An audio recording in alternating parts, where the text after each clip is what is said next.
Hello, friends. I am your host, Matt Gore, and welcome back to the History Revolution podcast. The purpose of the History Revolution is to help homeschool parents teach their children American history. Today, we're exploring the life of Cornelius Harnett, a man who stood up for freedom during the American Revolution. He's not as famous as George Washington or Thomas Jefferson, but his courage and ideas made a big difference. I want to take this opportunity to introduce our brand new ebook about our founding fathers called Behind the Wigs: The Untold Stories of America's Founding Fathers. Did I mention it's free? The link to the book is in the description. Now, let's step into the past to learn about an important figure from North Carolina, Cornelius Harnett.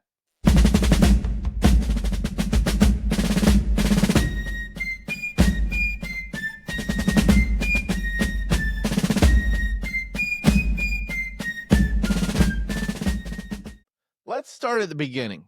Cornelius Harnett was born April 10th, 1723 in Chowan County, North Carolina. His family didn't stay there long after he was born, and they packed up and moved to Brunswick Town in southeastern North Carolina. Brunswick Town is located on the Cape Fear River.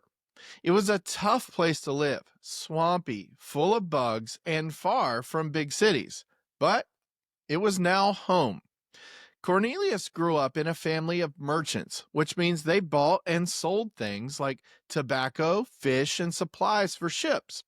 As a young man, he took over the family business. He worked hard, learned how to trade, and became a leader in his community.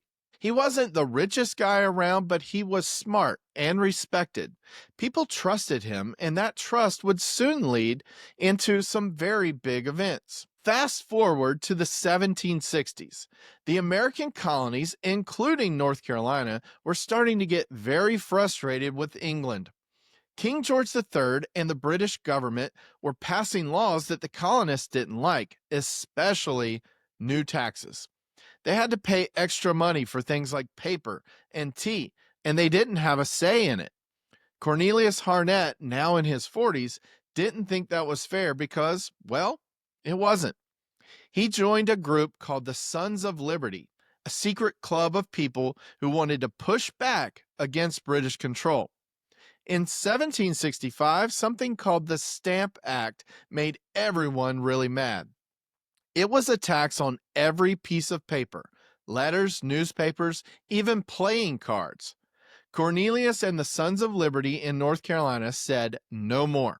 On October 31st, the Sons of Liberty protested the Stamp Act in Wilmington the day before it took effect. Then on November 16th, they seized the new stamp agent who was in charge of collecting the tax and forced him to resign. On November 28th, a British ship arrived in Brunswick Town whose cargo was stamped paper. The Sons of Liberty would not allow the paper to be unloaded. Trade in the colony was brought to a standstill. The protest came to a head in January of 1766 when two merchant ships were seized by the British in Brunswick Town. The ship's papers were not stamped. This would not stand for the Sons of Liberty. They broke into the customs house and boarded the British ship, forcing them to release the merchant ships. The Sons of Liberty then marched to Wilmington and surrounded the governor's house. They demanded that the governor give up the customs agent who was hiding there. The agent agreed to resign and never issue stamps in North Carolina again. Mass protests throughout the colonies forced Parliament to soon repeal the Stamp Act. Cornelius Harnett was right there leading the charge in North Carolina. It worked. The British backed down and people started to see him as a brave voice for their rights. Cornelius didn't stop there. He got elected to North Carolina's Colonial Assembly. He wrote laws, gave speeches, and worked with other leaders to figure out how to stand up to Britain. By 1774, he joined the Committee of Correspondence, which was a way for the colonies to send messages to each other about serious issues like taxes, protests, oppression, and freedom. He also helped start the first provincial Congress in North Carolina, where leaders met to plan their next steps. Then came a huge moment in 1776. Cornelius was part of a meeting where the Halifax Resolves were written. On April 12th, 1776, North Carolina became the first colony to vote for independence from Great Britain. Cornelius helped write and sign that decision, saying, "We're ready to be our own country." That bold move inspired the other colonies, and a few months later, the Declaration of Independence was born. Cornelius wasn't at the big signing in Philadelphia, but his work in North Carolina helped make it happen. Imagine being part of the very first step toward America's freedom. That's what Cornelius did. Being a leader in the Revolution wasn't easy, though. The British didn't like people like Cornelius stirring things up. They saw him as a troublemaker, and he became a target.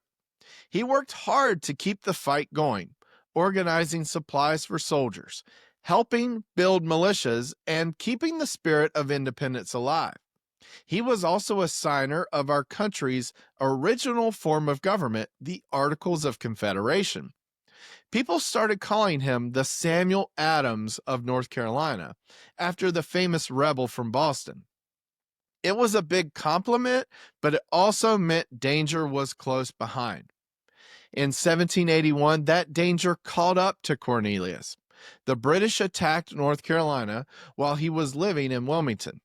His health was declining, and he couldn't get away fast enough.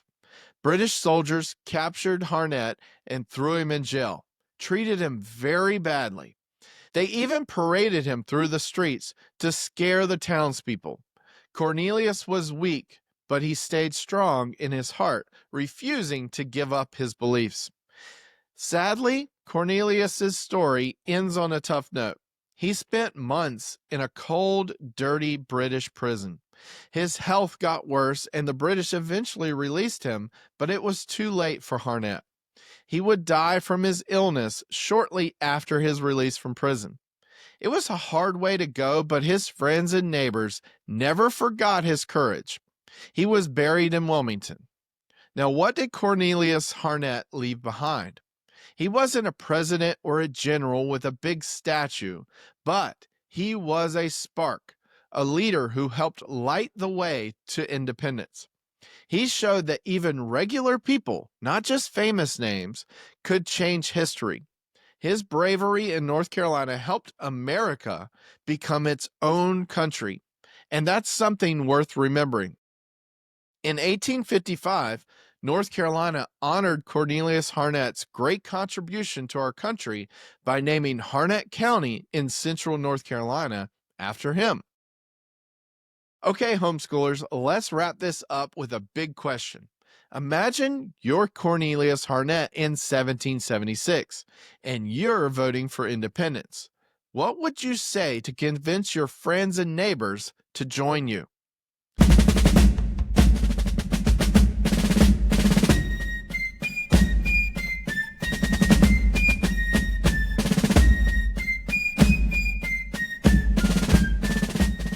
Cornelius Harnett was a quiet hero who spoke up when it mattered most. He gave everything for freedom, and his story reminds us how hard people worked to build America. Thank you, friends, for joining me on this journey through the life of a great patriot from North Carolina. Don't forget to check out our brand new free ebook about our founding fathers called Behind the Wigs, The Untold Story of America's Founding Fathers. If you're watching on YouTube and you like this podcast, give us a thumbs up and subscribe. If you're listening on your favorite podcast platform, give us a 5-star review. God bless you, and we'll see you again next week.